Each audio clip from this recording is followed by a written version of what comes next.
Unmarried వుమెన్‌లో unwanted pregnancies.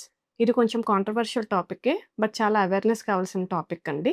This is doctor Hemamalini from Visakhapatnam. ఎవరేమనుకున్నా కాదన్నా ఈ రోజుల్లో ప్రీమెరిటల్ సెక్స్ అన్నది పెరుగుతుంది. దాంతో పాటే అన్‌వాంటెడ్ ప్రెగ్నెన్సీస్ కూడా. వన్స్ ప్రెగ్నెన్సీ టెస్ట్ పాజిటివ్ వచ్చిన తర్వాత అప్పుడు కంగారు పడడం స్టార్ట్ చేసి యూట్యూబ్ ఓపెన్ చేసి పపాయ, పైనాపిల్లు తినడం. ఫ్రెండ్స్‌ని అడిగి సలహాలు తీసుకోవడం. అసలు అన్నిటికన్నా వర్స్ట్ మెడికల్ షాప్‌కెళ్ళి అబార్షన్ పిల్స్ తీసుకొని ఇష్టం వచ్చినట్టు వాడి ఇలాంటి మిస్‌మేనేజ్డ్ అబార్షన్స్ వల్ల చాలా కాంప్లికేషన్స్ వచ్చి ప్రాణాల మీద వరకు తెచ్చుకుంటున్నారు. మీరు అబోవ్ 18 ఇయర్స్ అయినట్టయితే ఇండియాలో abortion services are completely legal. మీకు ఇంకెవరి కన్సెంట్ అక్కర్లేదండి. ఎవరి కన్సెంటు అక్కర్లేదు అంటే దాని ఉద్దేశ్యం మేము ప్రీమెరిటల్ సెక్స్‌ని ఎంకరేజ్ చేస్తున్నట్టు కాదండి.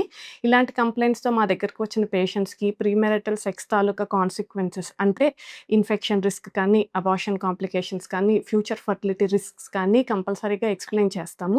బట్ అబార్షన్ కేర్‌కి సంబంధించిన బేసిక్ టెస్ట్ అంటే కొన్ని బేసిక్ బ్లడ్ టెస్ట్‌లు స్కాన్ చేసి, ప్రెగ్నెన్సీ ఎన్ని వీక్స్ ఉందో చూసి, మెడిసిన్స్‌తో అయిపోతుందా, ప్రొసీజర్ ఏమైనా పడుతుందా చూసి ఒక సేఫ్ అబార్షన్ ప్రొసీజర్ అన్నది మీ గైనకాలజిస్ట్ మీకు ప్రొవైడ్ చేస్తారు.